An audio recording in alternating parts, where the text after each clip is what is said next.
Your Majesty. Do you know what greets me when she enters the room? Sire. Not roses, not lilies. She smells like a barrel of dead fish baked in the sun. My lord. Surely. Do you think I jest? Find a remedy. Or a way out. Hey guys, come closer.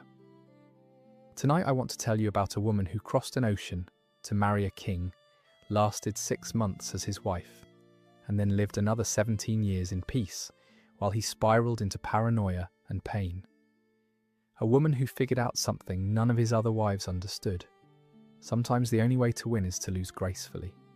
You probably know her as the ugly wife, the one Henry VIII rejected, the Flanders Mare, the one who got lucky because Henry let her live. But that's not the story.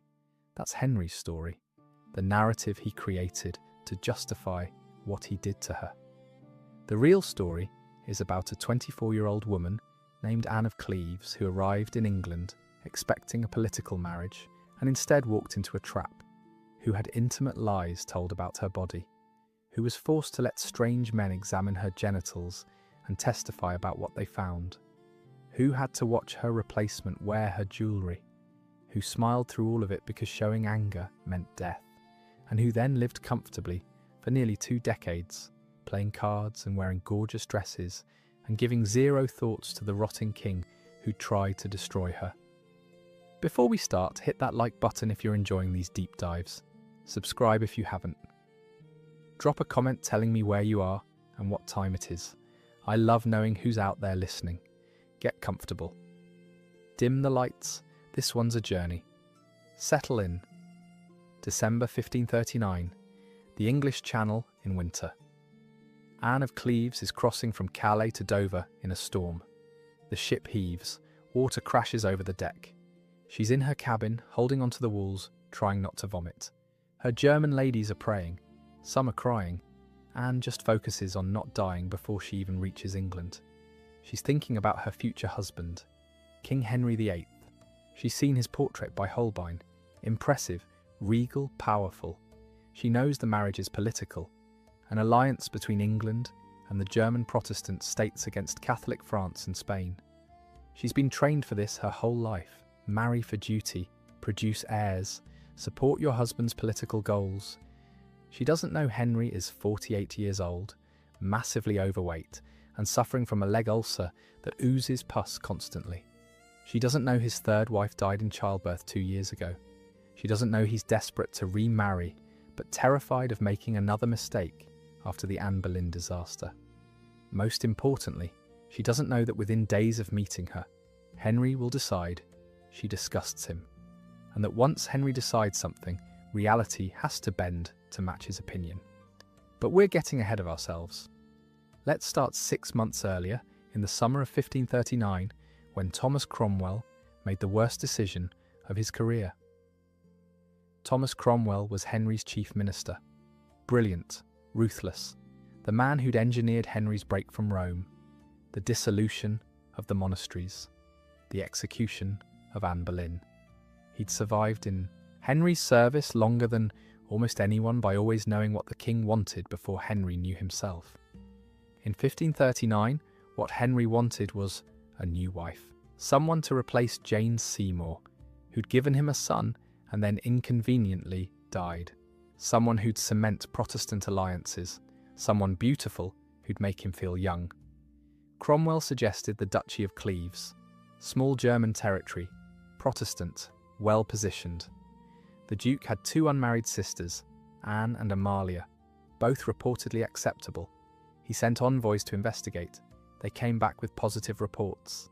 Anne of Cleves was appropriate, well-educated in household management, modest, pious, everything a queen should be. But Cromwell needed more than verbal reports. He needed a portrait, something to make Henry say yes. So he commissioned Hans Holbein the Younger, the best portrait painter in Europe, a man who understood that royal portraits weren't about capturing reality. They were about creating possibility, about selling a vision. Holbein was German himself, born in Augsburg, trained in Basel. He'd been working in England for years, painting portraits of Henry's court. He knew what English patrons wanted, knew how to make people look their absolute best. He travelled to Cleves in August 1539, arrived with letters of introduction from Cromwell, was received politely by the Duke and his family. Anne was presented to him, this foreign painter who'd come all this way to capture her image. She must have been nervous. This portrait would determine her future. If the King of England liked it, she'd become queen. If he didn't, she'd remain in Cleves, marry some minor German noble, live an ordinary life. Everything depended on Holbein making her look appropriate, acceptable, royal. Holbein studied her, walked around her, examined her face from different angles, asked her to turn this way, that way, stand in different lights. He was looking for her best angle. Everyone has one. The angle that minimizes flaws and emphasizes strengths. For Anne, it was three-quarter profile, turned slightly, not full face where her long features might look too prominent, not pure profile where her nose might seem too strong, but three-quarter, just enough to give dimension while hiding anything that might be considered imperfect. He had her dressed in her finest gown, dark red, embroidered with gold thread, heavy, rich, the kind of dress that photographs, or in this case, paints, beautifully. The jewellery was carefully chosen. A jewelled headdress, a necklace, everything expensive but not gaudy, royal but not ostentatious. Her hands were positioned just so, folded, calm, ladylike. Her expression was neutral, serious. Not smiling. Smiling in portraits was uncommon, and smiling might reveal imperfect teeth. Just composed, dignified. Holbein worked for days, maybe weeks, sketching first, getting the proportions right, the pose, the lighting, then painting, layer after layer of pigment, building up colour, depth. The rich red of the gown, the gold thread catching light, the pale skin, the serious eyes. He was creating an icon, not a person, an image of ideal German nobility. Modest, appropriate, perfectly suitable for a political marriage. What he wasn't painting. Anne in motion, where you'd see she moved stiffly, unused to English dancing. Anne speaking, where you'd hear only German. Anne in harsh midday light, where her features might look too angular. Anne laughing, showing teeth that probably weren't perfect. Anne off guard, unprepared, just being herself. He painted the best possible version of Anne. The version that would make a king say yes. And it worked. The portrait arrived in England in September 1539. Cromwell presented it to Henry with carefully chosen words. "Your Majesty, Lady Anne of Cleves, painted by Master Holbein, said to be an excellent likeness." Henry looked at it, really looked at it, studied the composed face, the rich clothing, the aura of dignified nobility, and he fell in love. Not with Anne, he'd never met Anne, with the possibility she represented. A beautiful German princess who would adore him, give him sons, be the perfect wife Jane Seymour would have been if she'd lived. He approved the marriage within days, negotiations accelerated, a treaty was signed. Anne of Cleves would become Queen of England.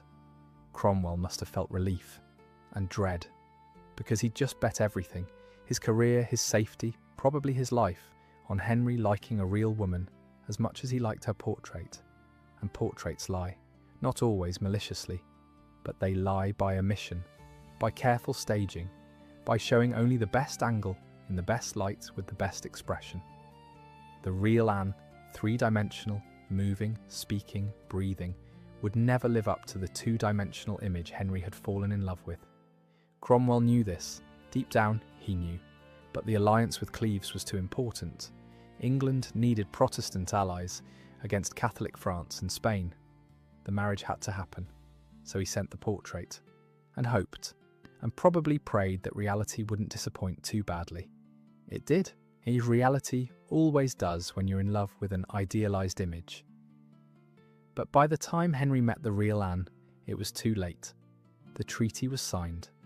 Anne was already in England. The wedding was scheduled. Henry was trapped by his own approval, by his own yes to a portrait that promised more than reality could deliver. And Anne? Anne had no idea that Holbein's portrait had set an impossible standard. No idea that she was competing with a perfected version of herself. No idea that failing to match that image would doom her marriage before it even began. She just knew she'd had her portrait painted by a famous artist, and that the King of England had approved, and that she was going to be Queen. She crossed the Channel full of hope and nervousness and determination to do her duty. She had no idea she'd already lost a competition she didn't know she was in. New Year's Day, 1540, Rochester Castle. Anne has been in England for a few days, still recovering from that nightmare Channel crossing. Her stomach still feels like it's rocking even on solid ground. She's adjusting to English food that sits heavy in her belly, English weather that seeps cold into her bones, English everything. She's staying at Rochester as an honoured guest. The castle is massive, draughty, nothing like the comfortable palace in Cleves, but her hosts are trying to make her feel welcome. They've arranged entertainment for this afternoon, a bull baiting in the courtyard below her windows. Anne stands watching. The bull is chained in the centre. Dogs circle, attack, retreat. The crowd roars. Blood spatters the dirt. It's brutal, more violent than anything she's used to, but she maintains her composure, shows appreciation for English hospitality. This is what they arranged for her. She'll watch politely. Her German ladies stand with her. They're uncomfortable too. This isn't how German nobles spend their afternoons. But everyone's trying, adjusting, making the best of this foreign place. That's when Henry bursts in. The door swings open. No announcement, no warning, just this group of men in plain brown wool walking into her private chambers like they have every right. Anne turns from the window, looks at them. She has absolutely no idea who these people are. In her mind, this makes no sense. She's the future queen. Her chambers are supposed to be protected. These men aren't dressed like nobles. They look like merchants or minor officials. What are they doing here? She makes a quick decision. The polite thing to do is acknowledge them briefly and return to the entertainment her hosts provided. So she gives them a small nod, cordial but dismissive, and turns back to the window. The bull has just gored one of the dogs. The crowd erupts. Anne watches, trying to look interested, trying to ignore the strange men behind her. Henry stands there, waiting. Any second now she'll realise who he is. She'll turn around in shock and wonder. She'll fall to her knees. She'll look at him with adoration and recognition, despite the disguise, because true love knows. Nothing happens. Anne keeps watching the bull baiting. One of Henry's courtiers tries to engage her in conversation. He says something cheerful in English. Her interpreter, standing nearby, translates it into German. Something about the weather, about her journey. Polite small talk. Anne responds in German, brief, formal. Yes, the journey was difficult. Yes, I'm settling in well. Thank you for asking. The interpreter translates back. She's being perfectly polite, just also clearly focused on the entertainment below. These random men are interrupting. She's handling it with grace, but without encouraging them to stay. Henry's face starts to redden. His courtiers glance at each other nervously.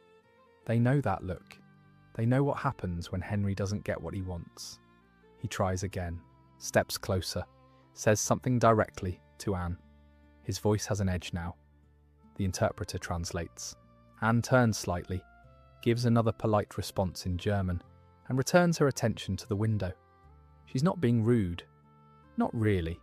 She's just following what she thinks is proper protocol. There's entertainment happening. Her hosts arranged it.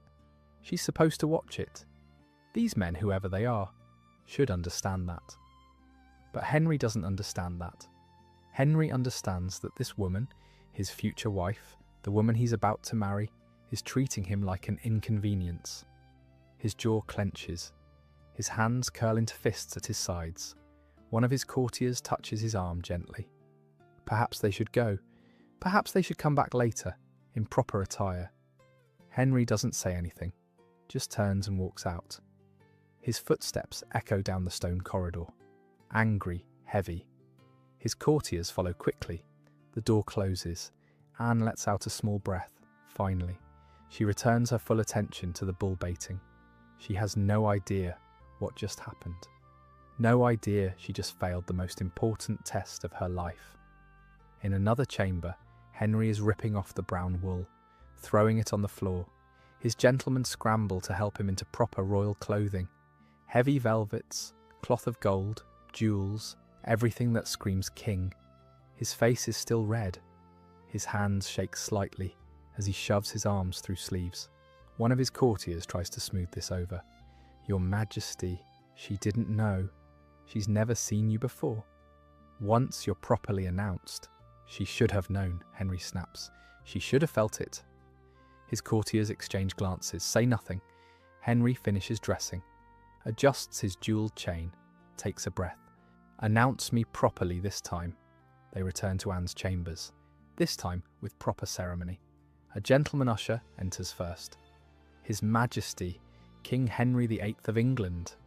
Anne turns. Her ladies immediately curtsy deeply. Anne follows, dropping low, holding the position. "You may rise," someone says in English. The interpreter translates. Anne stands, looks up, and sees a completely different man from the one who'd interrupted her earlier. This man is magnificent, draped in wealth, authority radiating from every inch of him. This is clearly the king. She speaks formal German greetings. The words she's rehearsed, practiced. Her voice is steady despite her nervousness. She curtsies again. Everything proper, everything correct. The interpreter translates back and forth. Henry says appropriate things. Anne responds appropriately. It's all very formal, very correct. And Henry is looking at her. Really looking at her for the first time. In his mind, he's comparing this woman to the portrait that showed her in perfect lighting, perfect angle, perfectly still. The portrait he'd fallen in love with. This woman is taller than he expected, nearly his height. Her face seems longer in person. Her features stronger, more angular. The elaborate German clothing looks stiff and foreign compared to the flowing English fashions he's used to. She's not ugly. He can see objectively that she's not ugly. But she's not the fantasy. She's not the radiant German princess who is going to make him feel young and desirable. She's just a woman. A normal woman.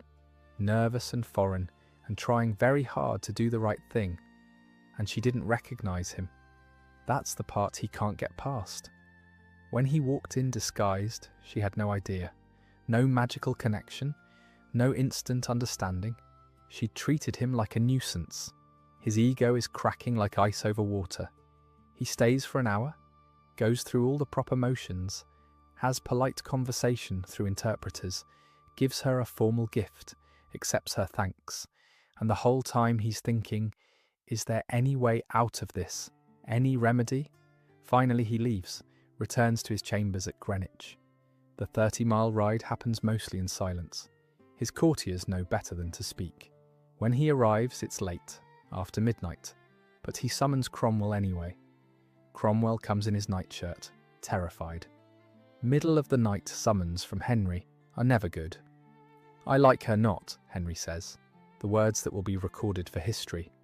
"She is nothing like her portrait," he paces, agitated. "Is there no remedy? How can I avoid this marriage?" Cromwell's mind races. The treaty is signed. Anne is already in England. The Duke of Cleves is expecting this alliance. Breaking it off now would be a diplomatic catastrophe. England needs these Protestant alliances, needs them desperately. "Your Majesty," he says carefully, "the wedding is in 6 days. The arrangements are made. Her brother is expecting—" "I don't care what her brother expects," Henry's voice rises. "I will not be yoked to a woman who—" He stops, struggles for words that won't make him sound weak. "Who is nothing like she was presented to be." Cromwell tries. He really tries. Suggests maybe she needs time to adjust. Maybe she'll look better in English clothes. Maybe once they're married, familiarity will help. Once they've consummated, once there's a child, maybe feelings will develop. Henry cuts him off. "You arranged this. You showed me that portrait. You told me she was suitable. The portrait was accurate, Your Majesty, painted by Holbein himself. Then Holbein is a liar, or a fool, or both.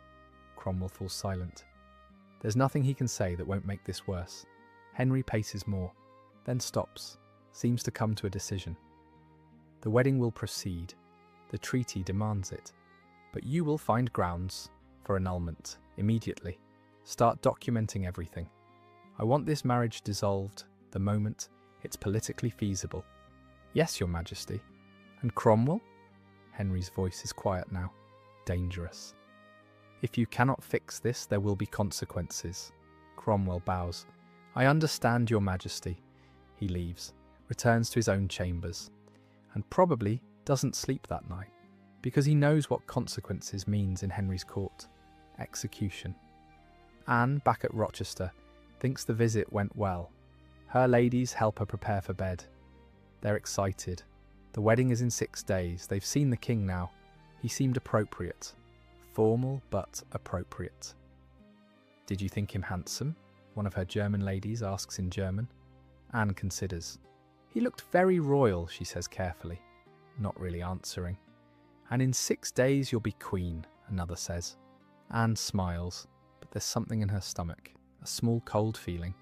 She tells herself it's just nerves. Pre-wedding anxiety, completely normal. What she can't know is that 30 miles away at Greenwich, Cromwell is receiving the worst news of his life. Henry's rage, his demand for a way out, his barely concealed threat. Within 6 months, Thomas Cromwell will be arrested, charged with treason, executed without trial. His head will be displayed on London Bridge as a warning. His crime? Arranging this marriage. This is what happens when you fail to predict a king's desires. But tonight, Anne goes to sleep thinking everything is fine. It's never going to be fine again.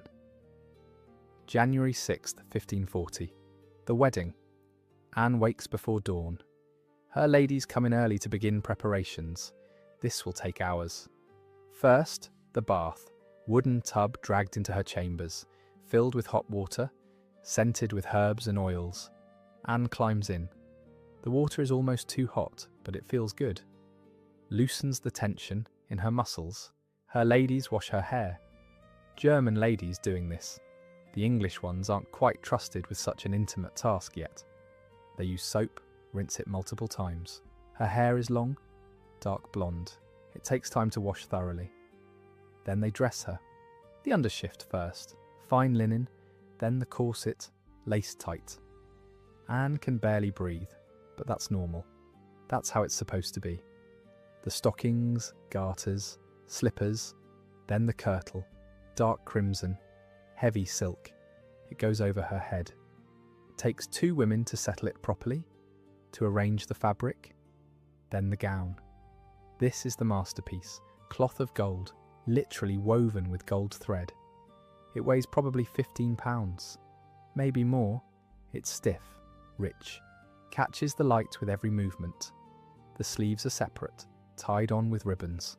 They're slashed to show the crimson kirtle underneath, fashionable, expensive. Then the jewellery, a heavy gold chain, gemstones, a crucifix. She's converting to Anglicanism today, abandoning her Lutheran faith. The crucifix is a symbol of that. Her headdress is German style. She hasn't fully adopted English fashion yet. It's elaborate, heavily embroidered, pinned carefully to her hair, which has been braided and coiled. By the time she's fully dressed, Anne looks magnificent, foreign, regal, everything a queen should be. But she also looks wrong for England. The headdress is too severe. The gold gown is too stiff.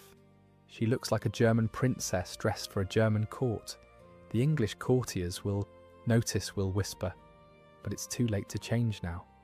Anne is escorted to the chapel, Greenwich Palace Chapel, beautiful, newly renovated, paintings on the walls, stained glass windows, candles everywhere. The chapel is full. Courtiers, nobles, foreign ambassadors, everyone who matters is here to witness this marriage. Anne walks down the aisle, slowly. The gown is so heavy she has to move carefully. The train drags behind her. Pages carry it. Henry is waiting at the altar, dressed as magnificently as she is. Gold and crimson, jewels, the image of royal power. He doesn't smile when he sees her. His face is neutral, controlled. Anne reaches him. They stand side by side. The Archbishop of Canterbury begins the ceremony. Everything is in English. Anne understands maybe half of it. She's been taught her responses, memorized them phonetically. When the Archbishop asks her a question, she responds. The words sound right, even if she's not entirely sure what they mean. Henry responds in English, clear, firm. He's done this before, multiple times. He knows how this works. They exchange rings, gold bands, heavy. Anne's ring is slightly too large. It spins on her finger. She'll have to be careful not to lose it. The final blessing. They kneel. The Archbishop places his hands on their heads. Prays in Latin. At least Latin Anne understands. Then it's done. They're married. Anne is Queen of England. Henry stands, offers his hand. Anne takes it. They walk back down the aisle together. Man and wife. The courtiers bow and curtsy as they pass. Everyone is smiling, celebrating. This is a joyous occasion. A new queen, a new beginning. Only Anne can feel Henry's hand. It's holding hers loosely, without warmth, like he's performing a duty, not celebrating a marriage. But she smiles, keeps her face serene. This is what's expected. The feast is elaborate. Hours and hours of food and drink and entertainment. The great hall is decorated. Tapestries. Flowers despite it being January. Expensive hothouse flowers. Candles everywhere, making the room bright and hot. The high table is on a raised platform. Anne and Henry sit in the centre. The most important nobles sit on either side. Everyone else fills tables arranged throughout the hall. Course after course arrives. Roasted meats, whole pigs, swans, peacocks, fish dishes, elaborate pies, pastries, fruits in syrup. Anne tries to eat.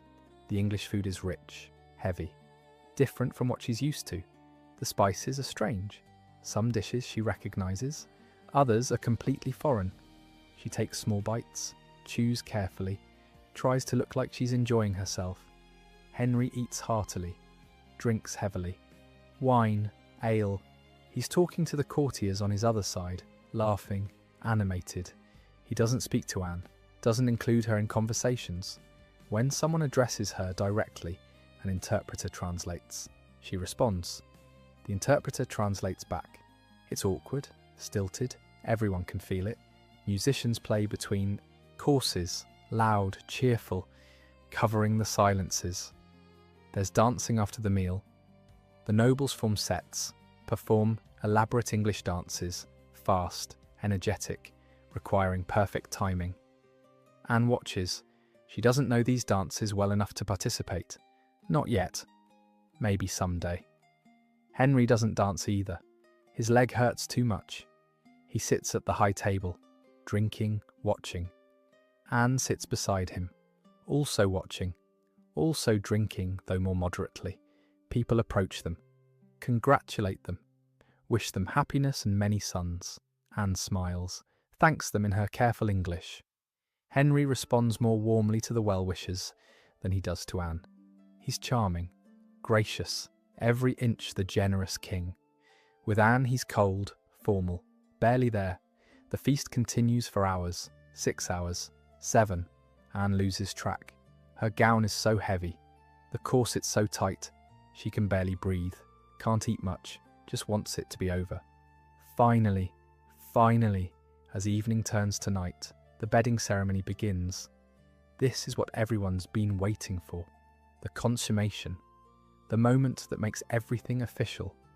Anne is taken from the great hall by the ladies, led through corridors to the royal bedchamber, the room she'll share with Henry from now on.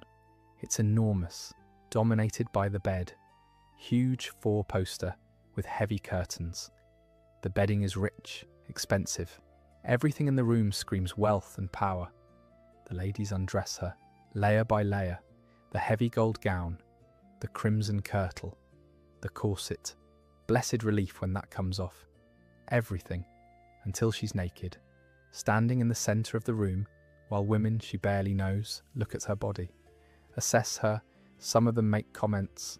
Anne doesn't understand all the English, but she can guess. They're probably saying she's too thin, too tall, her breasts too small. Something critical. They bring the nightgown, white linen, plain compared to her wedding gown. It slides over her head, falls to her ankles. They lead her to the bed.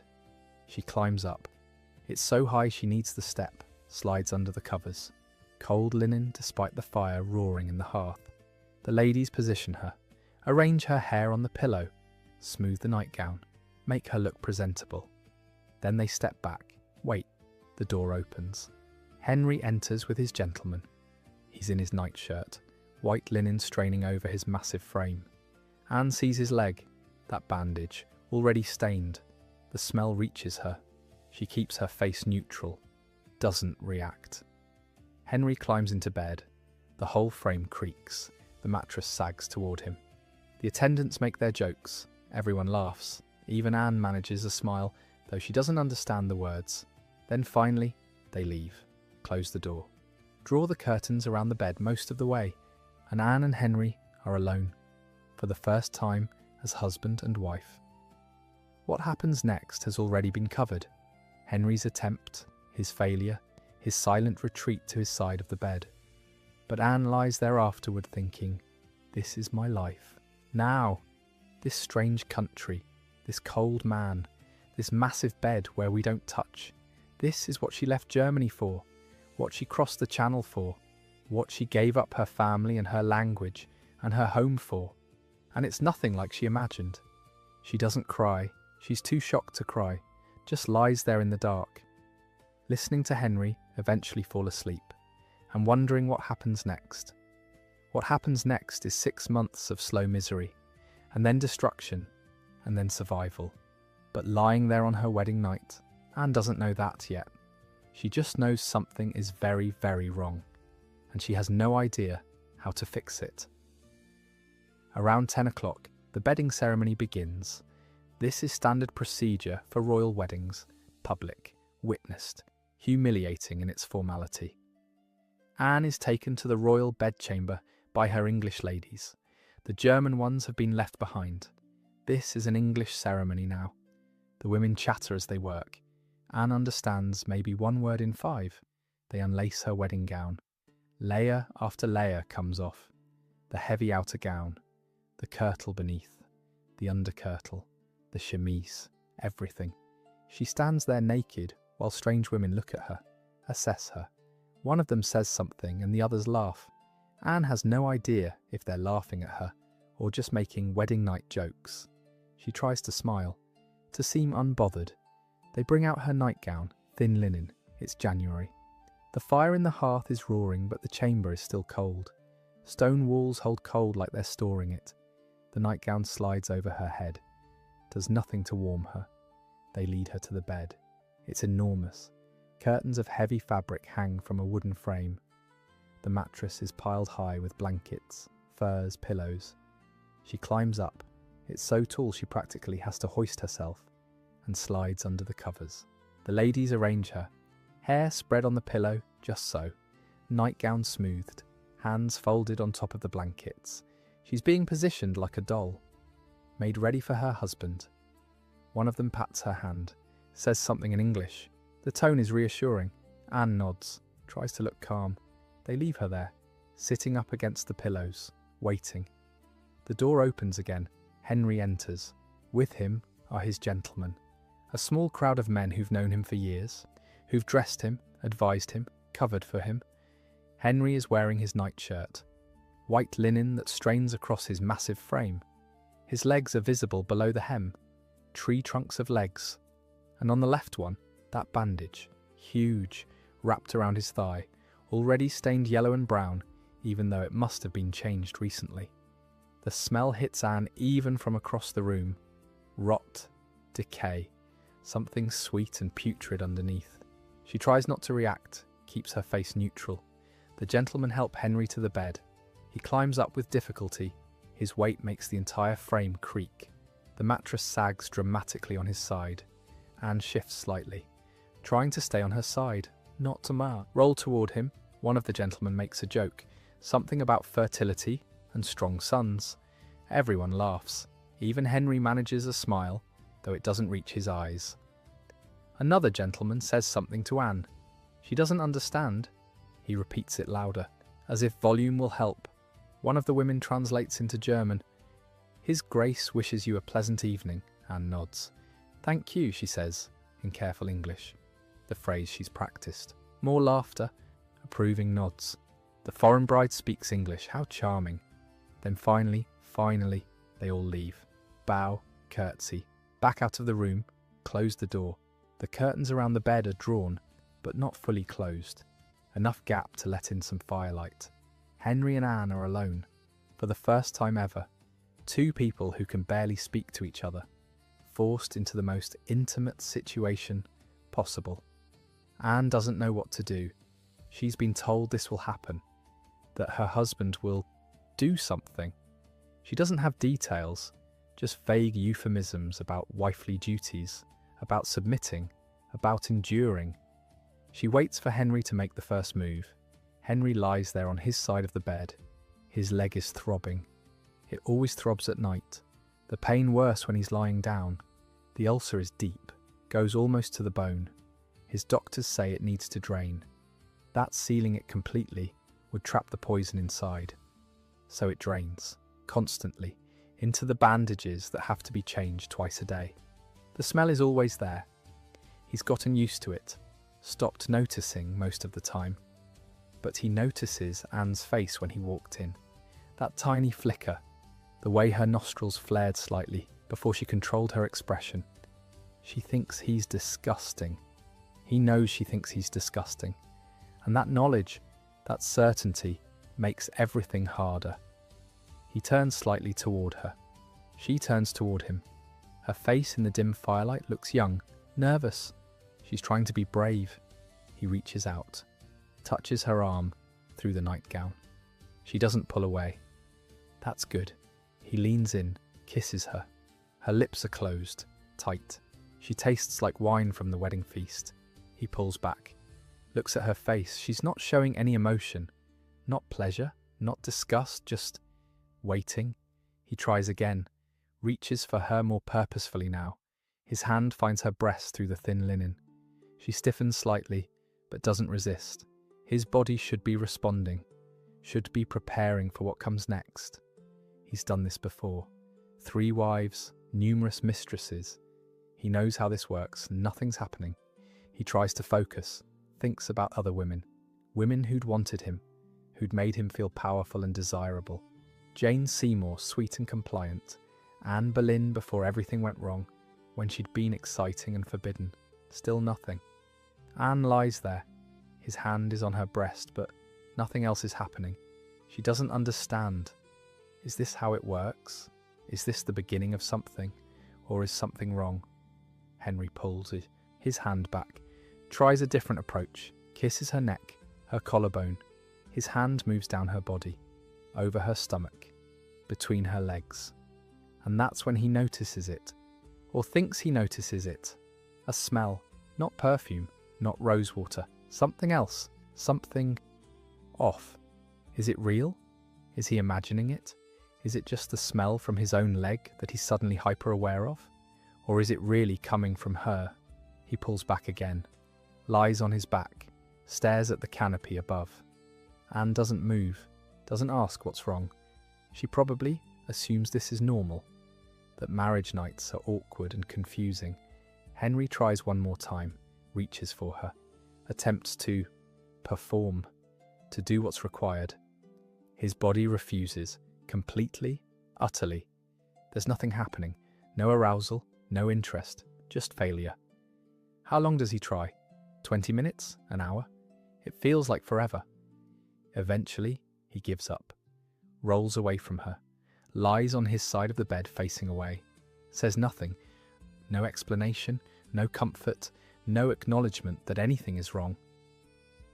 Anne lies there in the dark, confused, worried. Did she do something wrong? Is she supposed to do something? She has no idea. Eventually, maybe an hour later, maybe 2, Henry's breathing changes, becomes deep and regular. That wet rattle as he exhales. He's asleep. Anne doesn't sleep, lies there staring at the curtains, trying to understand what just happened. What was supposed to happen? What happens next?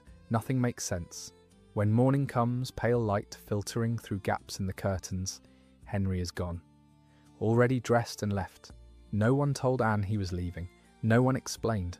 Her ladies come in, cheerful, chattering. They help her dress, ask how the night went. Anne doesn't know what to say, doesn't have words in English or German to describe the confusion.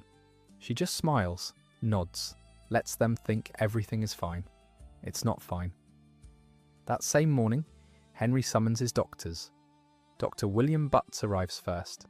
He's been Henry's physician for years, knows the king's body intimately, the ulcer, the weight, the increasing health problems. Dr. John Chamber comes next, older than Butts, more experienced, less likely to be shocked by anything.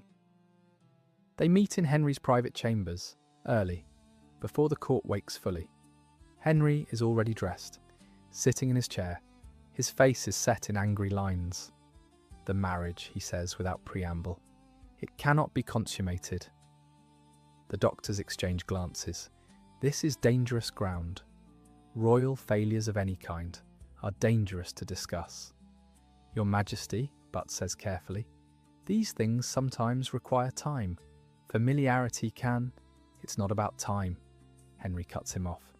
The problem is the Queen. He starts describing Anne's body, in detail, clinical detail that makes even these physicians uncomfortable. Her breasts, he says, are malformed. They hang too low, too loose, like a woman who's given birth multiple times, even though everyone knows she's supposedly a virgin. Her stomach is slack, soft, wrong. The doctors are writing this down, taking notes, because when the king speaks, everything must be documented. But Henry's not finished. When I touched her, he says, and his voice drops, becomes harsh. There was a smell, foul, unnatural. What kind of smell, Your Majesty? Chamber asks.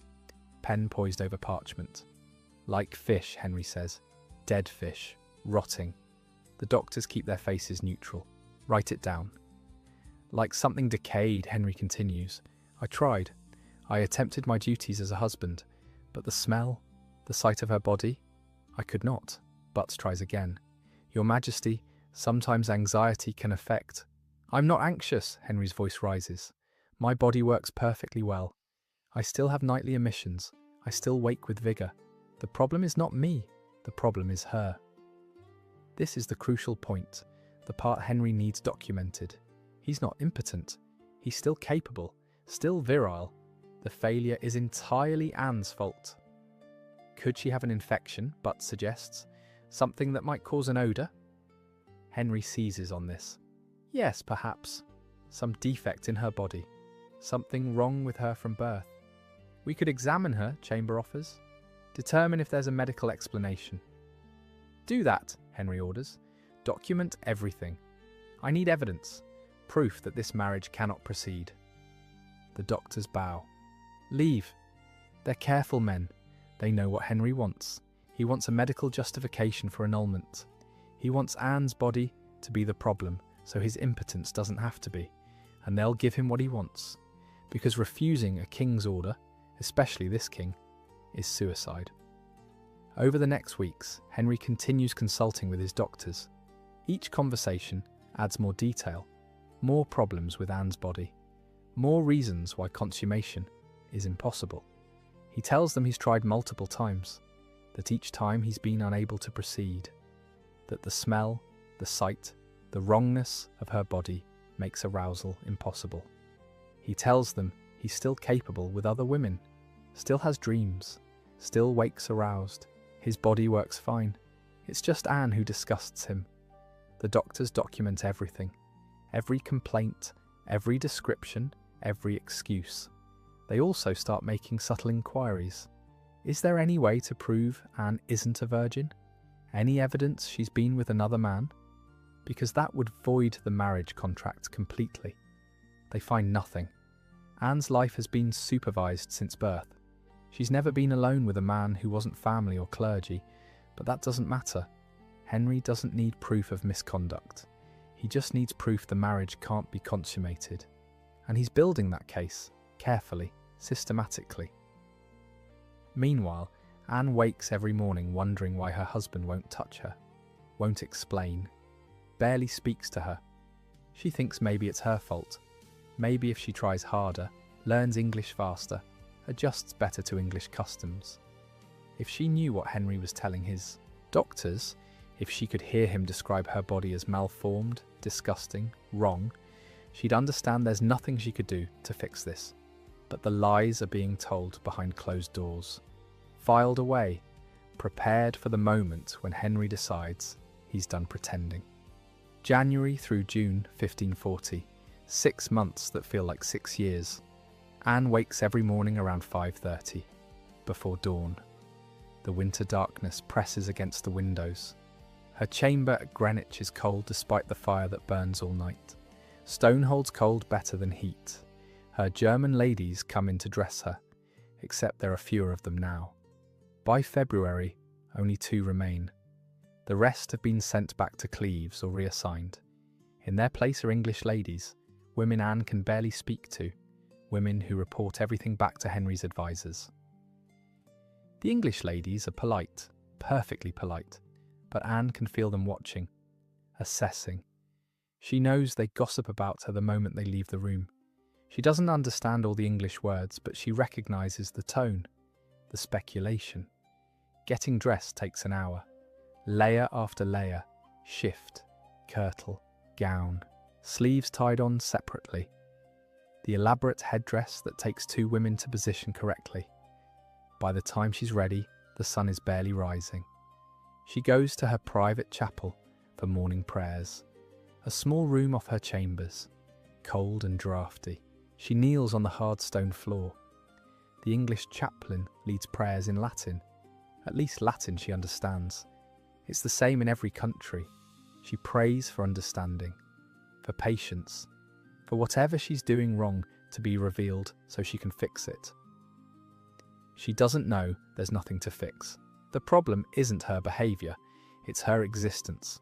After prayers she breaks her fast, alone in her chambers. Her ladies sit with her, but Henry never comes. He takes his meals separately, always, every single morning. The food is heavy. Bread, cheese, cold meat, small beer. Anne forces herself to eat. She's losing weight. Her gowns hang looser. Her ladies have to take them in. One morning in March, one of her English ladies says something. Anne doesn't catch all the words, but she understands the meaning. The lady is suggesting Anne might be with child, that the loosening gowns might be a sign. Anne has to explain, through halting English and gestures, that no, she's not with child. The marriage isn't consummated. The lady looks confused, then embarrassed, quickly changes the subject. After breakfast comes English lessons. Anne works with her tutor every day, an older man named Master Crawford, who speaks passable German. He's patient but demanding. By April, Anne can understand basic conversation, can respond to simple questions, but complex discussions are still beyond her. She knows just enough English to understand when people are gossiping about her, not enough to defend herself. Master Crawford tries to be encouraging. "Your Grace is progressing admirably," he tells her, but Anne can hear the pity underneath. Around mid-morning, she's supposed to attend to correspondence. She sits at her desk with parchment and ink. But who does she write to? Her brother Wilhelm in Cleves. But his replies are infrequent and cold. He's angry about something. She's not sure what. Politics, probably. The alliance isn't going as planned. Her sister Sibylla. But Sibylla's letters are full of questions Anne doesn't know how to answer. Are you happy? Is the king kind? When will you have children? Anne stares at the parchment and doesn't know what to write. She can't tell the truth. Letters are read by advisors before being sealed. Everything is monitored. So she writes bland pleasantries. I am well, the weather is fine, everyone is most kind. Lies wrapped in diplomatic language. Midday brings dinner, the main meal. On ordinary days, Anne eats in her chambers with her ladies. The conversation happens in English around her. She catches maybe half of it. They're talking about court gossip, about who's in favour, who's fallen from grace, about the king's moods. They stop talking when they remember Anne is there, switch to pleasantries, comment on the food, the weather, safe topics. On formal occasions, state dinners, feast days, Anne has to dine with Henry at the high table. These are torture. She's escorted to the great hall. Everyone rises when she enters, bows, curtsies. She's the queen, in name, in appearance. She sits in the chair beside Henry's, waits for him to arrive. When Henry enters, everyone bows again. He walks to the high table, sits beside her without looking at her, without greeting her, as if she's furniture. The meal proceeds. Course after course, Henry talks to the courtiers on his other side, laughs, jokes, completely animated. Anne sits there, trying to eat, trying to look composed. A servant translates occasional remarks for her. She responds appropriately, smiles, nods, but mostly she's invisible. The queen who isn't really a queen. She watches Henry's face when he talks to others. He's different, warm, engaged, full of life. With her he's cold, distant, dead behind the eyes. What did she do? What's wrong with her? She doesn't understand. After dinner, if she's lucky, there's entertainment, music, dancing, players performing short comedies. Anne loves music, always has. In Cleves, she'd spend hours listening to musicians. She can't play instruments herself, wasn't trained in that, but she appreciates skilled performance. Here in England, the music is different. Faster, more complex harmonies, but still beautiful. She can lose herself in it for a while, forget her confusion and isolation. Dancing is harder. Anne tries, she really tries. She practices the steps with her ladies, learns the patterns, but English dancing requires more than memorization. It requires personality, flirtation, sparkle. Anne doesn't sparkle. She's careful, methodical, German. Sometimes Henry watches from the gallery above. Anne doesn't know he's there, but her ladies do. They stiffen, become nervous, try harder to make Anne look graceful. It doesn't work. Anne gets the steps right, but looks wooden doing them. The English courtiers dancing nearby flow and spin effortlessly. Anne looks like she's counting in her head, which she is. One evening in April, Anne is dancing, concentrating hard on the steps when she makes a mistake. Turns the wrong way, bumps into her partner. It's a small thing. Everyone makes mistakes. But she hears laughter, looks up. Henry is in the gallery watching. He's laughing. Not kindly, mockingly. He says something to the courtier beside him. They both laugh. Anne feels her face burn. She finishes the dance, goes back to her seat, smiles as if nothing happened. Inside, she's crumbling. That night, lying in bed beside Henry, because yes, they still share a bed several nights a week, she lies awake for hours, staring at the curtain fabric, wondering what she's doing wrong. Henry's asleep. That wet rattle with each exhale. He's turned away from her, always turns away. Anne doesn't cry. She's learned not to cry. Crying achieves nothing, just makes her face puffy in the morning. But she feels hollow, empty, like she's disappearing piece by piece. By May, something shifts. Anne starts noticing one of her ladies in waiting, a girl who can't be more than 18, small, dark-haired, pretty in that very English way, rosebud mouth, pale skin, big eyes. Her name is Catherine Howard. At first, Anne doesn't think much of it. Catherine is one of many ladies. They all blur together in Anne's mind. But then Anne notices Catherine wearing new jewellery, a gold chain, expensive, the kind of thing wealthy patrons give to favoured servants. Then a brooch, garnets set in gold, then pearl earrings. Anne recognises some of the pieces. They look familiar. She's certain she's seen them before, but can't place where. Then one morning in late May, Catherine comes to help Anne dress. She's wearing a ruby brooch pinned to her bodice, heart-shaped, surrounded by tiny diamonds. Anne stares at it. She knows that brooch. She wore it at her coronation. It was a wedding gift from Henry. She'd worn it once and then put it away in her jewellery casket because wearing it seemed to make Henry angry for some reason. And now Catherine is wearing it. Anne's German lady, one of the two remaining, sees Anne's face, sees what she's looking at, whispers in rapid German, "Don't say anything, please, Your Grace, just ignore it." Anne says nothing, but now she's watching, really watching. Catherine appears more often in the king's presence, sits nearer to him at meals, laughs loudly at his jokes, touches his arm when she speaks to him. Henry transforms around her, becomes animated, youthful. He smiles, actually smiles. His whole face changes. Anne watches this happen, watches her husband fall in love with her lady-in-waiting. Right in front of her. The courtiers are watching too. The whispers intensify. Anne doesn't need to understand all the English words. She can read faces, read room dynamics. Everyone knows what's happening. Everyone except maybe Catherine, who seems oblivious to how dangerous this is. One evening in early June, there's a feast. Anne sits at the high table beside Henry. Catherine is seated further down with the other ladies. Henry keeps looking at Catherine. His eyes follow her constantly. When she laughs, he smiles. When she stands to refill her wine cup, he watches her walk across the room. Anne sits right beside him. He hasn't looked at her once all evening. At one point, a courtier makes a joke. Everyone at the high table laughs. Anne laughs too, though she only caught half the English words. Henry turns to her. For the first time all evening, he actually looks at her. "You don't even understand what he said," Henry says in English, loud enough that nearby courtiers hear. Anne's smile freezes. She doesn't know how to respond. Henry turns away, back to watching Catherine. Anne sits there, still smiling, still composed, but inside something breaks. She understands now. She's being replaced. The details don't matter. The politics don't matter. All that matters is that her husband has found someone else. Someone English. Someone young and pretty and sparkling. Someone who isn't her. And there's nothing Anne can do. She's in a foreign country. Doesn't speak the language well.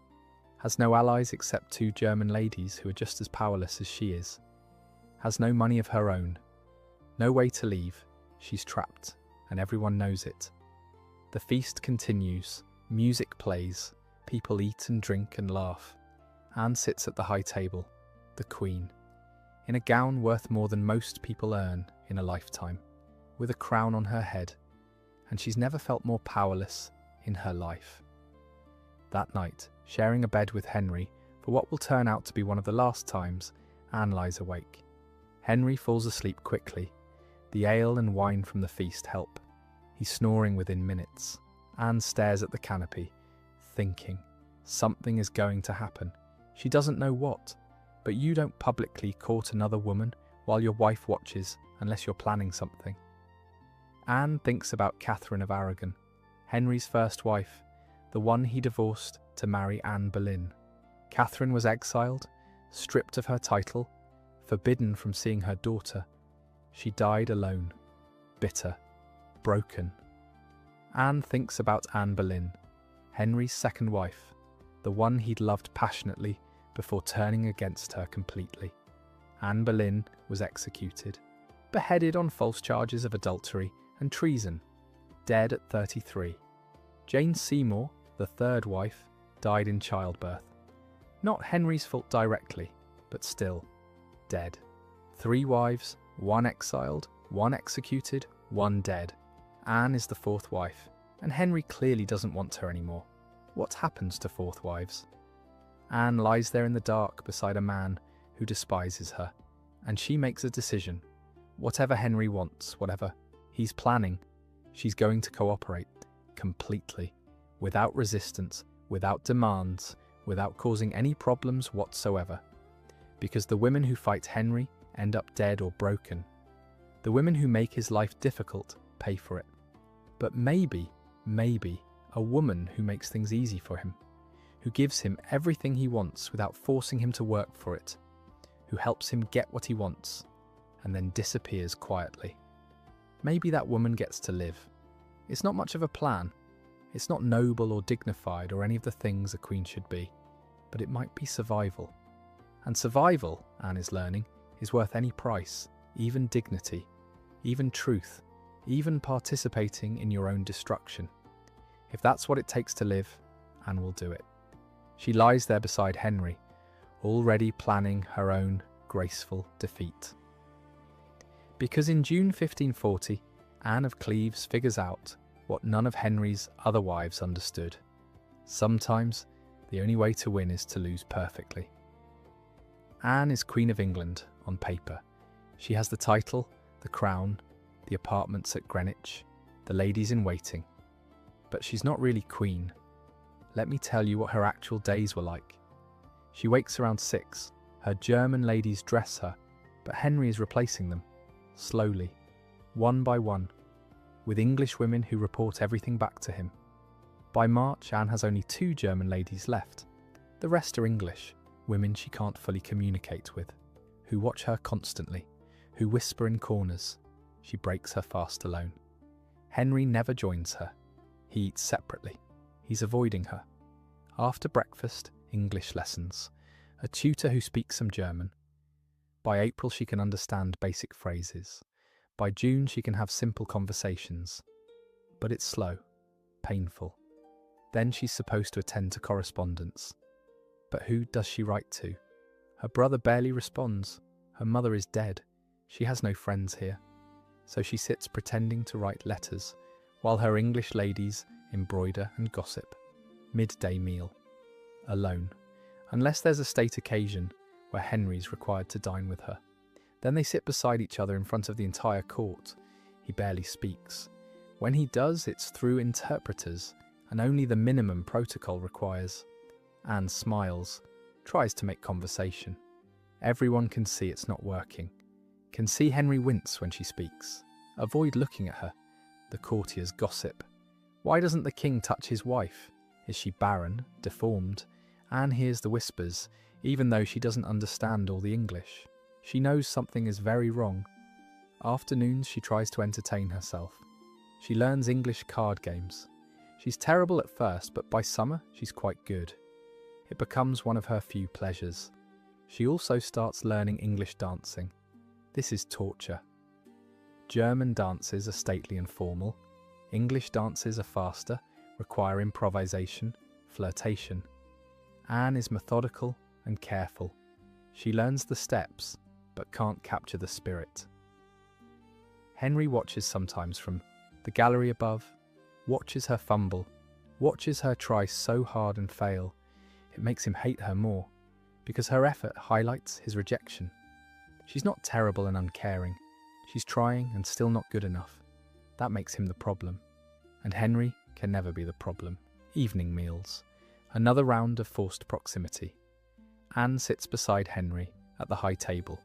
He talks to everyone except her, laughs with courtiers, flirts with younger ladies in waiting, makes a show of ignoring his wife.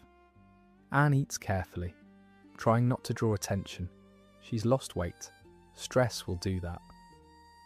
Around 9, she's taken to the royal bedchamber. This is the worst part, because Henry still shares her bed. Not every night, but often enough that people assume the marriage must be consummated. Anne's ladies undress her, put her in her nightgown. She climbs into the enormous bed and waits. Henry arrives. His gentlemen undress him. He gets in beside her, and then nothing. He lies on his side. She lies on hers. Sometimes there's 3 feet between them. Neither speaks, neither touches. Sometimes Henry falls asleep quickly. Anne can hear his wet, rattling snore. Sometimes he lies awake for hours, tense, angry, radiating resentment. Anne tries not to move, not to draw attention, just lies there perfectly still until exhaustion drags her under. In the morning, Henry is always gone before she wakes. This is her life, day after day, week after week, and she has no idea why. Then sometime in March she starts noticing something. One of her ladies in waiting. A young girl, maybe 18. Tiny, cute English. Dark hair and a heart-shaped face. Catherine Howard. Anne notices that Henry pays attention to her, talks to her, smiles at her, looks at her the way he's never looked at Anne. Then Catherine starts wearing new jewellery, expensive jewellery, the kind Henry gives to women he's interested in. And here's the detail that must have stabbed. Some of it is the same jewellery Henry gave Anne 6 months earlier. The same pieces. He's literally recycling Anne's wedding gifts. Anne recognises a particular ruby brooch.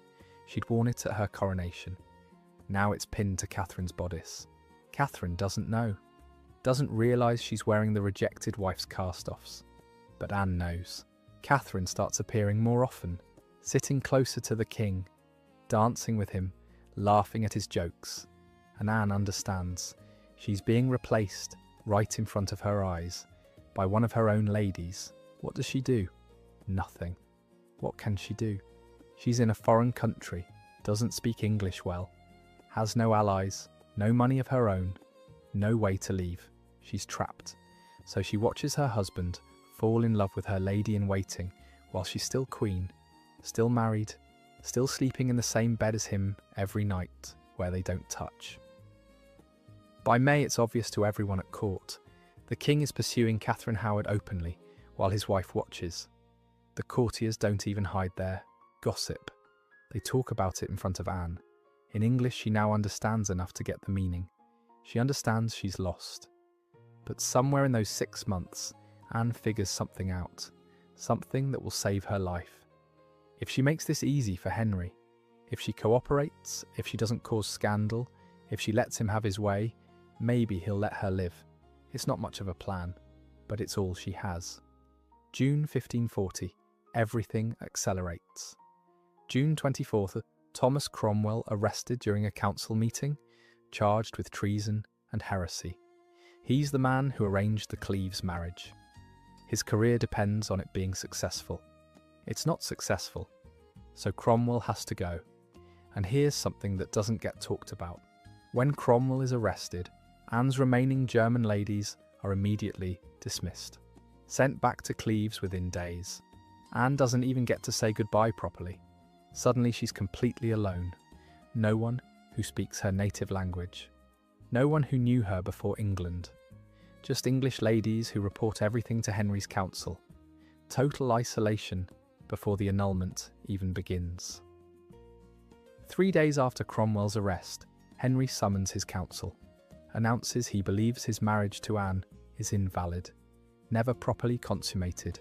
Grounds for annulment exist. He presents his evidence, his own testimony, his doctor's testimony, every degrading detail carefully documented. But church law requires both parties to testify. Anne has to admit the marriage was never consummated, has to agree it should be annulled. And if she refuses, if she insists the marriage is valid, this could drag on for years like his divorce from Catherine of Aragon. Henry can't afford that. He's already in love with Catherine Howard, already planning the next wedding.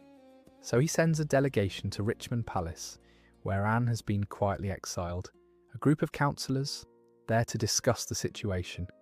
Anne receives them, still has no idea what's really happening. They're careful, diplomatic. They say there are questions about the marriage's validity. Would she answer some questions? Anne agrees. Of course she agrees. Have you and the king consummated the marriage? She says no, they haven't. Do you believe the marriage is valid? This is the crucial question. Anne hesitates.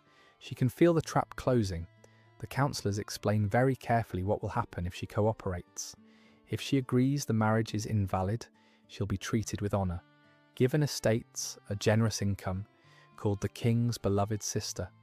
And if she doesn't cooperate, they don't say explicitly, but Anne knows. She's seen what happened to Henry's previous wives. Catherine of Aragon, exiled and broken. Anne Boleyn, executed. Resistance means death. So she agrees, signs documents, testifies that the marriage was never consummated, that she's still a virgin, that she never truly felt married to Henry. It's a lie, or a distortion. The marriage wasn't consummated, true, but that wasn't her choice. She'd been willing. It was Henry who refused, Henry who couldn't perform, Henry who invented reasons why it was her fault. But none of that matters. Anne has to participate in her own destruction, has to agree she's defective, because the alternative is death. But before the annulment can be finalised, church law requires one more thing: physical proof that Anne is still a virgin, which means examination by male doctors, who will testify about what they find. The examination takes place at Richmond, in her own chambers, the place where she's supposed to feel safe.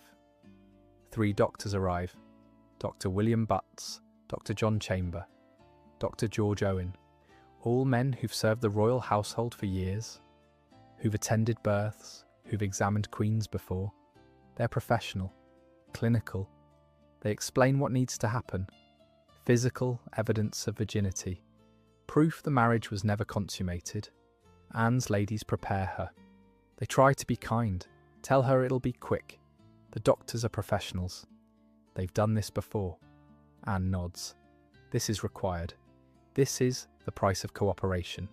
They help her undress, remove her gown, her kirtle, her corset, everything, until she's wearing only a thin shift. She lies on the bed, as instructed, the bed in her own chamber, where she sleeps. Now it's an examination table. The examination is internal, clinical, impersonal. The doctors are checking for tissue configuration, for signs of previous penetration, for physical evidence that will satisfy the council. Anne stares at the canopy above the bed, focuses on the fabric patterns, counts the pleats, anything to be somewhere else in her mind. The doctors discuss their findings, right there, while examining her, speaking English medical terminology. Intact tissue, configuration.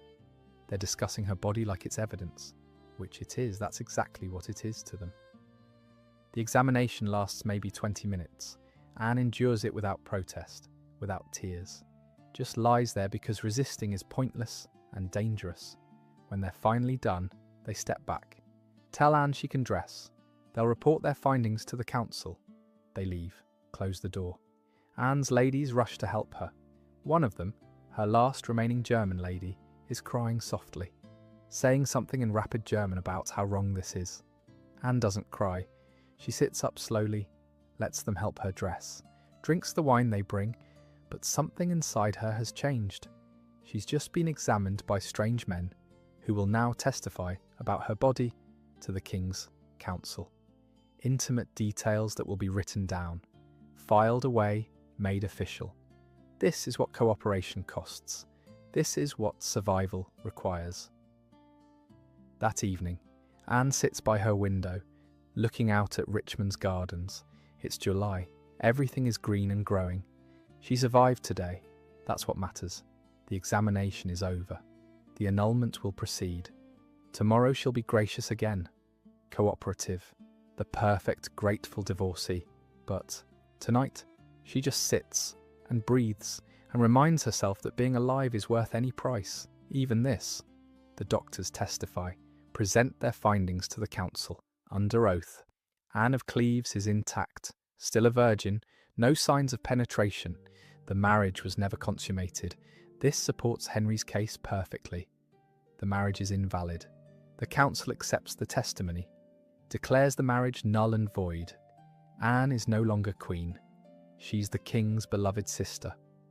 The annulment is official on July 9th, 1540, record time for ending a royal marriage. Anne signs all the documents, every paper requiring her signature. Cooperative, gracious. Only after everyone leaves does she allow herself to feel something. Relief, horror, shame, anger, grief. Probably all of those things at once. She stays in her chamber for the rest of the day. Her ladies bring food. She barely touches it. When she emerges the next day, she's composed, calm. The gracious noblewoman accepting her fate with dignity. This is what survival looks like. The annulment is granted July 9th, 1540, less than 2 weeks after Cromwell's arrest. The grounds: non-consummation, due to Anne's physical unsuitability and Henry's lack of true consent. Anne is no longer queen. She's now Anne of Cleves, the king's beloved sister. She's given Richmond Palace and Hever Castle, £4,000 a year. Precedence at court over every woman except the current wife and Henry's daughters. It sounds generous. Everyone says she got the best deal of any of Henry's wives. But let's examine what that actually means. She can't leave England. Ever. This isn't optional. She has to stay, under English law, within Henry's reach, because letting her leave would be politically dangerous. She could tell the truth, create diplomatic problems. She can't remarry. Sisters don't marry. Sisters remain perpetually attached to their brother's household. This keeps her dependent. Harmless. She has to maintain the fiction. The official story is that the marriage was never valid. That Anne agreed from the start, that she'd always seen herself as the king's sister. Anne can't contradict this, ever. If she publicly says, "Actually, I was his wife and he rejected me," that's accusing the king of lying. That's treason. Treason means execution. She has to attend Henry's subsequent weddings. Henry marries Catherine Howard 3 weeks after the annulment. Anne attends, smiling, congratulating them. Your ex-husband marrying your former lady-in-waiting less than a month after divorcing you, and you have to stand there and wish them happiness. She has to attend court functions when summoned. Can't refuse. When the king wants his beloved sister present, she comes. She curtsies. She's pleasant. Her estates are granted for life. If she violates any condition, leaves England, remarries, contradicts the official story, they're taken back. She can't sell them, can't mortgage them. They're hers to live in. Nothing more. Her income of £4,000 sounds enormous, but it has to cover maintaining multiple estates, paying 40 servants, clothing herself for court, food for her household, horses, gifts for royal occasions, charity, entertainment, everything. Anne manages it carefully. Her household accounts show constant budgeting. Her status at court is high technically. She has precedence over everyone, except the current queen and Henry's daughters. But she has no power, no influence. She can't advocate for people, can't petition the king. She's decorative, present but powerless. This is the best deal. Comfortable captivity, beautiful cages, enough money to live but not enough to be independent. High status but no authority. Freedom from execution, but not freedom to leave, to remarry, to tell the truth. Survival, on Henry's terms, completely, permanently. Anne can't make any life decision without considering, will this anger Henry? Will this violate the agreement? She lives 7 more years under Henry's reign. 7 years of being carefully, perfectly cooperative, never putting a foot wrong. And it works. Henry leaves her alone, lets her live quietly, probably forgets about her. She's made herself invisible, and invisibility is safety. But while Anne is settling into her careful, quiet life at Richmond, Catherine Howard is living the life Anne lost. Young Catherine, 19 years old, pretty and petite and everything Anne wasn't. She knows how to flirt, how to dance, how to make a middle-aged king feel like a young man again. Henry marries her on July 28th, 1540, 3 weeks after Anne's annulment. Barely enough time for the ink to dry on the documents. There's no grand ceremony. Henry wants to keep it relatively quiet. Doesn't want people comparing, noting how quickly he moved from one wife to the next. But Anne knows, everyone at court knows, and Anne does what she's promised herself she'll do. She sends congratulations, a gift, some expensive fabric or jewellery. The records aren't clear on exactly what. But something appropriate, something that says, I accept this, I'm fine with this, no hard feelings. Catherine probably doesn't even notice. She's too busy being queen, too busy wearing the crown, sleeping in the bed, sitting in the chair that used to be Anne's. Anne hears reports. Catherine is charming, vivacious. The court loves her. Henry is besotted. He gives her jewels, estates, anything she wants. Some of the jewels Anne recognises from descriptions. Her wedding gifts, being recycled, given to the new wife. Anne says nothing. Does nothing.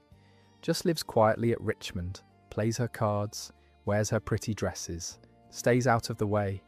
For 18 months, Catherine is queen. She seems happy, secure.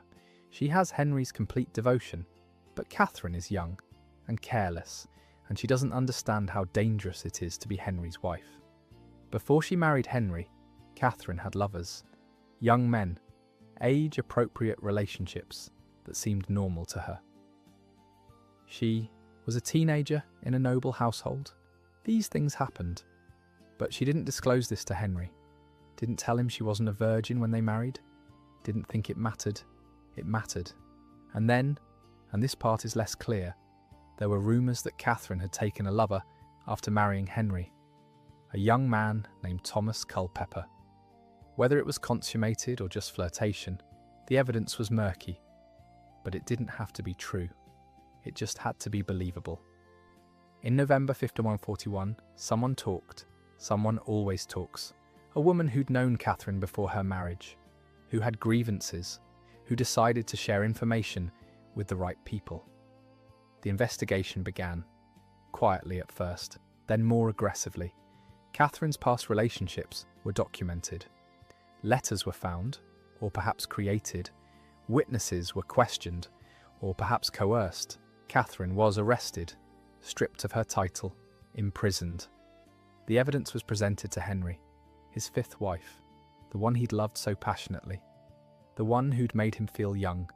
She'd deceived him, lied to him, possibly betrayed him. Henry's rage was legendary. He wept, screamed, talked about killing her himself. The court tiptoed around him, terrified.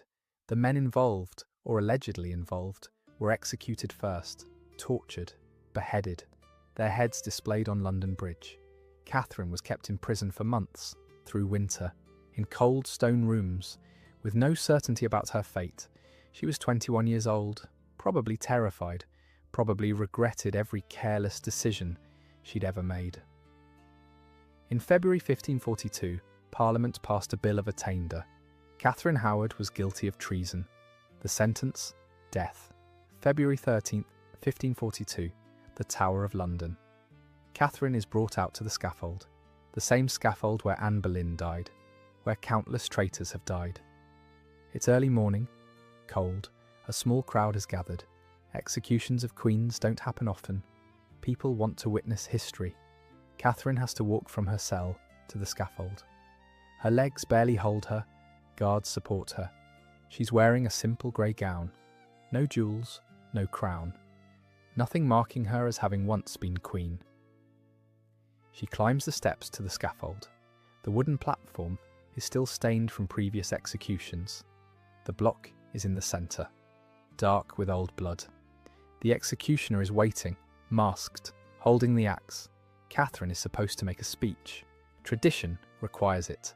Confession. Acceptance of judgment. Plea for the king's mercy on her soul. She tries. Her voice shakes.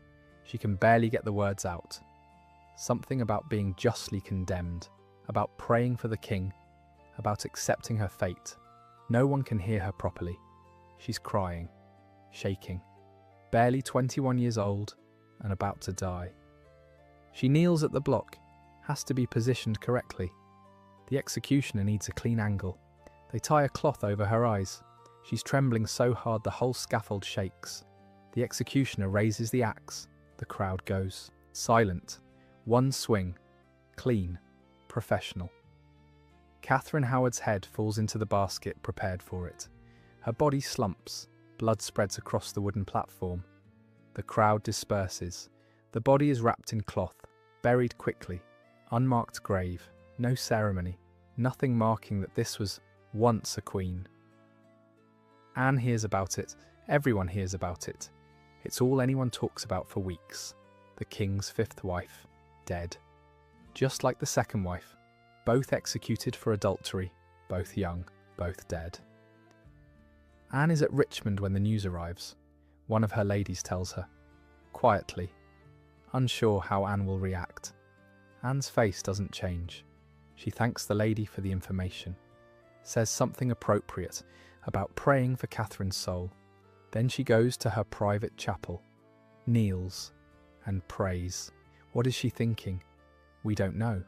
She left no record, but she must be thinking about how close she came to that fate.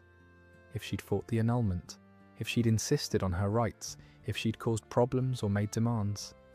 Henry could have accused her of anything, could have manufactured evidence, could have had her executed just like Anne Boleyn and Catherine Howard. But she didn't fight, she cooperated, she made it easy, and she's alive, in her comfortable palace, playing cards, wearing pretty dresses. While Catherine Howard, pretty, young, English Catherine, who had everything Anne didn't, is dead. What does Anne feel? Relief, vindication, horror? Probably all three. She's survived. She's won. Not the way she wanted. Not with dignity or truth or justice, but she's alive. And in Henry VIII's England, that's the only victory that matters. Anne finishes her prayers, returns to her chambers. Her ladies are waiting, subdued, uncertain. "Shall we play cards, Your Grace?" one asks tentatively. Anne nods. "Yes, let's play." They set up the table, deal the cards, play as if nothing happened. Because what else can they do? Catherine's death doesn't change Anne's life, doesn't affect her daily existence. She's still Henry's beloved sister, still living on his generosity, still bound by the terms of their agreement. The only difference is now, she knows, really knows, that she made the right choice. Fight Henry and you die. Submit to Henry and you live.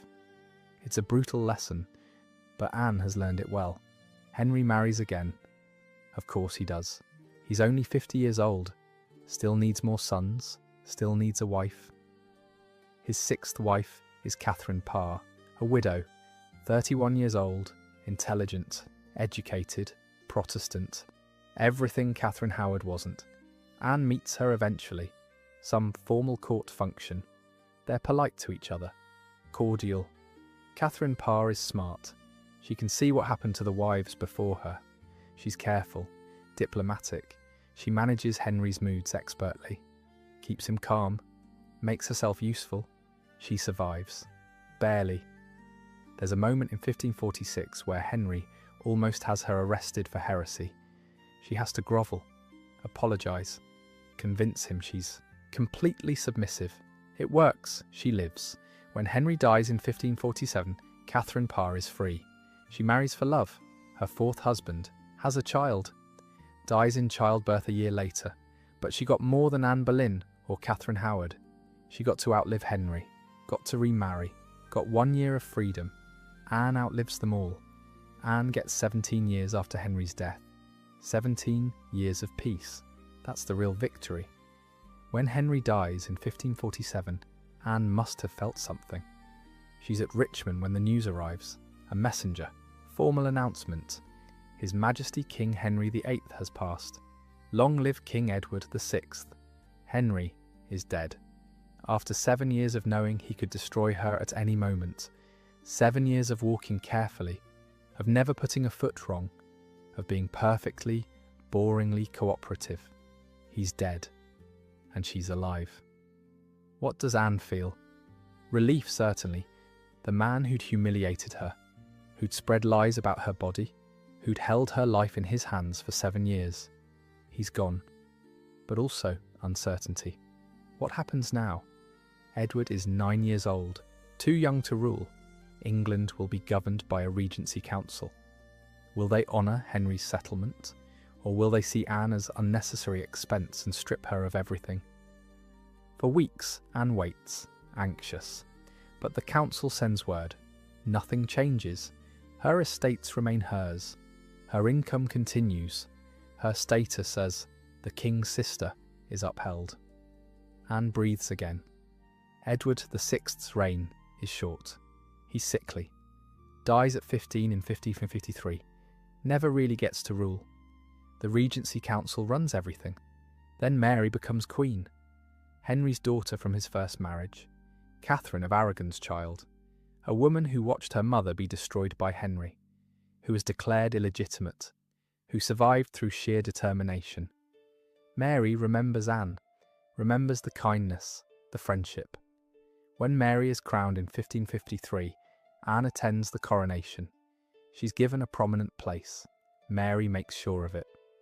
After the ceremony, Mary seeks Anne out, embraces her, thanks her for coming. "You were always kind to me," Mary says, "when others weren't." Anne is moved, nearly in tears. For the first time since becoming the king's sister, she feels genuinely honoured, genuinely welcome. Mary raises Anne's income slightly, invites her to court more often. They develop a real friendship, as real as friendships can be between a queen and a noblewoman. They play cards together. Mary loves cards as much as Anne does. They're well-matched players, both strategic, both patient. They can play for hours. They discuss books. Mary is deeply religious, Catholic where her father was Protestant. But she's also educated, cultured. They can talk about philosophy, theology, history. They never talk about Henry. That subject is off limits. Too painful for both of them. Anne's life settles into comfortable routine. She spends most of her time at Richmond. Beautiful palace, well maintained. Her household runs smoothly. She has good servants, people who've been with her for years, who know her habits, who are loyal. Her days have rhythm now, predictable, safe. She wakes around 7, later than she used to. No need to rise at dawn anymore. Her ladies help her dress. She chooses her own clothes now. Wears what she likes, rich fabrics, bright colours. She's partial to green, to crimson, to cloth of gold when she wants to feel especially grand. Morning prayers in her private chapel. Then breakfast. She eats well. Has regained the weight she lost during those miserable 6 months of marriage. Her cooks know her preferences. German dishes when she's homesick. English favourites when she wants comfort. Mornings are for household business. Meeting with her steward. Going over accounts. Anne is careful with money. Always has been. She knows exactly what she has, what she can afford. She runs her household efficiently. She also handles correspondence. She writes to Mary regularly. To a few German relatives, though those relationships are strained. To friends she's made over the years. English noblewomen who've been kind to her. Midday brings dinner, usually with her ladies, sometimes with guests. Anne has developed a reputation as a gracious hostess. People enjoy visiting Richmond. The food is good, the conversation pleasant. Anne herself is welcoming without being overbearing. Afternoons are for leisure. This is when Anne plays cards, her favourite time of day. She's good at cards, really good. Plays several different games, Primero, More, Imperial. Enjoys the strategy, the psychology, reading other players, knowing when to bet and when to fold. She plays for money. Real stakes. Her household accounts show regular entries. Lost at cards, threilhos. Won at cards, 70. Sometimes she loses substantially. Once she loses $40 in a single evening, a huge sum. But she also wins. Over the years she probably breaks even. Maybe comes out slightly ahead. Her ladies play with her. Visiting nobles play with her. Sometimes male courtiers visit and play. It's all proper, chaperoned. But Anne enjoys having intelligent opponents. One of her regular card partners is a nobleman named Sir Thomas Carden. He visits Richmond frequently. Stays for days sometimes. They play cards for hours. Anne wins more often than he does. He doesn't seem to mind. There's gossip about this. Whispers that maybe Sir Thomas is more than a card partner. That maybe Anne has taken a lover. The gossip is almost certainly wrong. Anne is too careful for that. Too aware of the conditions of her settlement. No remarriage, no scandal. No giving Henry's successors any reason to take everything back. But she enjoys the friendship. Enjoys having someone to talk to. Someone who treats her like a person, not like the king's sister. She also spends money on clothes. Lots of money. Her wardrobe accounts are extensive. Gowns in every colour. Sleeves that can be mixed and matched. Kirtles, headdresses, jewellery. She's making up for those months of trying to please Henry, of wearing what she thought he'd like, of trying to look English enough, pretty enough, acceptable enough. Now she dresses for herself, and she looks magnificent. She gives to charity regularly. To the poor at the gate appears frequently in her accounts. She has a reputation for generosity. People come to Richmond knowing the king's sister helps those in need. She supports specific individuals too: widows, orphans, servants who've fallen on hard times. She remembers what it felt like to be powerless, to need help. She makes sure others get the help she once needed. Evenings are quiet, music sometimes. Anne employs musicians, enjoys listening to them play. She never learned to play instruments herself, wasn't trained that way, but she appreciates skilled performance. Reading. Anne reads more now. Her English is fluent after all these years. She reads religious texts, histories, occasionally poetry, though she prefers prose, early to bed, usually by 9 or 10. She sleeps well these days. No anxiety, no fear, no husband who despises her lying beside her radiating resentment. Just peace, comfortable bed, good blankets, sleep that comes easily and lasts through the night. This is her life for 17 years, comfortable, peaceful, free. She attends court functions when required, Mary's coronation, state occasions. She plays her role perfectly, the king's sister, always appropriate, always gracious, but she's happiest at Richmond, in her own space, with her own people, living quietly. She never sees Henry's body when he dies, never attends his funeral.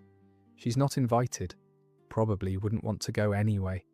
She never visits his tomb, never pays respects. Why would she? He tried to destroy her, made up lies about her body, forced her to participate in her own humiliation. She outlives him by 10 years. 10 years of peace he never got. He dies in pain, in paranoia, in the stench of his own rotting leg. She dies peacefully, in her own bed, surrounded by people who care about her. That's victory. Not in the way she'd imagined when she crossed the Channel at 24, but victory nonetheless. Summer, 15 May 57. Anne is 41 years old. She's been feeling unwell for months, tired, weak, pain in her abdomen. At first she dismisses it. She's getting older, bodies slow down, but it gets worse. The pain intensifies. She loses appetite, loses more weight. Her ladies are worried. They bring doctors. The doctors examine her, shake their heads. Likely a tumour, cancer, nothing to be done. How long? Perhaps months, perhaps weeks. Anne takes the news calmly. She's lived longer than most people in the 16th century. Longer than any of Henry's other wives, except Catherine Parr, and Catherine only survived him by a year. Anne has had 17 years after him. 17 good years. She makes her will. Carefully, specifically. Leaves bequests to all her servants. Generous amounts. They've been loyal. They deserve to be taken care of. She leaves money to the poor, to specific charities, to friends who've been kind to her. She arranges her funeral. Westminster Abbey. Nothing grand, but respectable, appropriate for someone of her rank. She writes to Mary, thanks her for years of friendship, asks her to look after Anne's remaining German ladies. To make sure they're cared for, Mary writes back, promises to honour all of Anne's wishes, sends her own physician, offers anything Anne needs. Anne is grateful. Writes back thanking her. It's one of her last letters. July 1537. Anne is confined to bed now. Too weak to rise, the pain is constant, but she has medicines that help. Opiates. They make her drowsy. Confused sometimes, but they ease the suffering. Her ladies take turns sitting with her, reading to her, praying with her, keeping her company so she's not alone. Anne drifts in and out of consciousness. Sometimes she's lucid, speaks clearly, thanks her ladies for their service, for their kindness. Sometimes she's confused, speaks in German, thinks she's back in Cleves, calls for her mother, who's been dead for decades. On July 16th, 1557, Anne of Cleves dies peacefully, in her sleep. No pain at the end, just sleep that doesn't end. Her ladies weep, her servants weep. Word is sent to Mary, to the council, to everyone who needs to know. The king's sister is dead. Long may she rest. She's buried at Westminster Abbey. not with great pomp, but respectfully. Her coffin is carried in procession, proper ceremony, proper prayers. Her tomb is modest, a simple stone marker. Her epitaph identifies her as Anne of Cleves, sister of Henry VIII. Not wife, sister. The lie she agreed to tell, the lie that saved her life. The tomb is placed in a side chapel, not the main area where kings and queens rest, but honourably, respectfully. For centuries, that's where she lies, the forgotten wife, the one who survived, the one people don't talk about much because her story doesn't fit the pattern. She wasn't martyred like Catherine of Aragon, wasn't executed like Anne Boleyn and Catherine Howard, didn't die in childbirth like Jane Seymour, didn't barely escape execution like Catherine Parr. She just lived, quietly, peacefully, for nearly 2 decades after leaving Henry's court. That should be celebrated, should be remembered as the victory it was. But for a long time, she's just the ugly wife, the one Henry rejected, the Flanders Mare, the punchline. Only recently have historians started recognising what Anne actually accomplished, how brilliant her strategy was, how difficult it must have been to smile through that humiliation, to cooperate with her own destruction, to live for 17 years under conditions dictated by her ex-husband. She survived, against all odds, in a time when survival was never guaranteed, when being Henry's wife was one of the most dangerous positions in England. She figured out what the others didn't, that sometimes you win by losing gracefully. That survival requires sacrifice. That dignity is worthless if you're dead. Anne of Cleves chose life, and she lived it well, comfortably, peacefully, on her own terms once Henry was gone. That's the real story. Not that she was ugly, not that Henry rejected her, but that she survived his rejection, outlived his cruelty, and died peacefully in her own bed after 17 years of freedom. That's worth remembering, worth celebrating, worth recognising as the extraordinary achievement it was. So Anne lived quietly at Richmond. She developed routines, played cards every afternoon. She was quite good, sometimes gambling substantial sums. She spent extravagantly on clothing now that no one was judging her appearance. Green velvet, crimson silk, cloth of gold. She wasn't dressing for a husband, she was dressing for herself. She gave to charity. Her accounts show regular payments to the poor at the gate, for the relief of widows. She had a reputation for generosity. She maintained her household with care. Her servants seemed genuinely fond of her. Not because she was permissive, she ran a tight operation, but because she was fair, kind, paid well, didn't rage or throw things. She lived like this for 17 years after Henry's death, comfortable, peaceful, free from fear, until July 1557. She fell ill in June, probably cancer. She knew she was dying, had time to prepare, made her will, left bequests to her servants. On July 16th, she died, peacefully, in her own bed, surrounded by her ladies. No drama, no execution, no disgrace, just a woman dying of natural causes at 41. She was buried at Westminster Abbey, not with full Queen's honours, but respectfully, a proper tomb. Her epitaph identifies her as the sister of Henry VIII. Not wife, sister, the lie she'd agreed to tell, the lie that saved her life. So what's the real story of Anne of Cleves? Not that she was ugly, not that she smelled bad, not that Henry rejected her because something was wrong with her. The real story is that a 24-year-old woman walked into an impossible situation, marriage to Henry VIII, and found a way not just to survive, but to live well afterward. She did it by understanding something the other wives didn't. Henry's ego was more dangerous than his temper. The way to survive him wasn't to fight for dignity or rights or truth. It was to give up all of those things in exchange for life itself. She participated in her own humiliation. Let Henry spread lies about her body. Let doctors examine her. Sign documents calling herself defective. Attended his next wedding with a smile.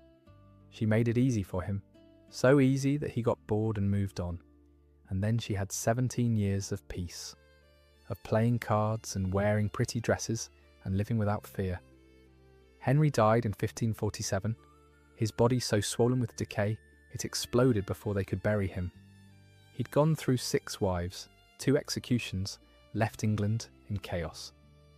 Anne died in 1557, 10 years after him, peacefully. She outlived everyone who'd participated in her humiliation. Cromwell, the doctors, Catherine Howard, Henry himself, even Edward, Henry's precious male heir. She outlived all of them. The woman they said was too defective to consummate with. The woman forced to participate in her own destruction. The woman who had to smile through it all. She won by losing gracefully, by making herself so boring, so cooperative, so unthreatening that the monster forgot about her. And then she lived, quietly, comfortably, free. That's not justice, it's not vindication, but it's victory nonetheless. The kind that comes from understanding the game is rigged and playing it anyway. From knowing that sometimes survival requires sacrifice. From lasting long enough to become free. Anne of Cleves figured out what Henry's other wives didn't. Power doesn't care about dignity. It doesn't care about truth, but it does get bored. And if you're boring enough, it might just let you live. Thanks for staying with me tonight. If you made it this far, drop a comment. Tell me what surprised you most. Had you heard this version of Anne's story before? And if you want more stories like this, women who survived impossible circumstances, who found ways through systems designed to destroy them, subscribe, because history is full of these stories. Women who were humiliated and forced to participate in their own destruction, who survived anyway. Sleep well or don't. Sometimes the truth is too powerful to sleep through. Anne of Cleves survived by submitting, by agreeing her body was wrong, by letting Henry's lies become history, and she got to live, comfortably, peacefully, for 17 years longer than she would have if she'd fought. That's not weakness, that's strategy, that's understanding the game and playing it perfectly. The dead fish queen wasn't disgusting, she was brilliant, and she won by losing in exactly the right way. Good night.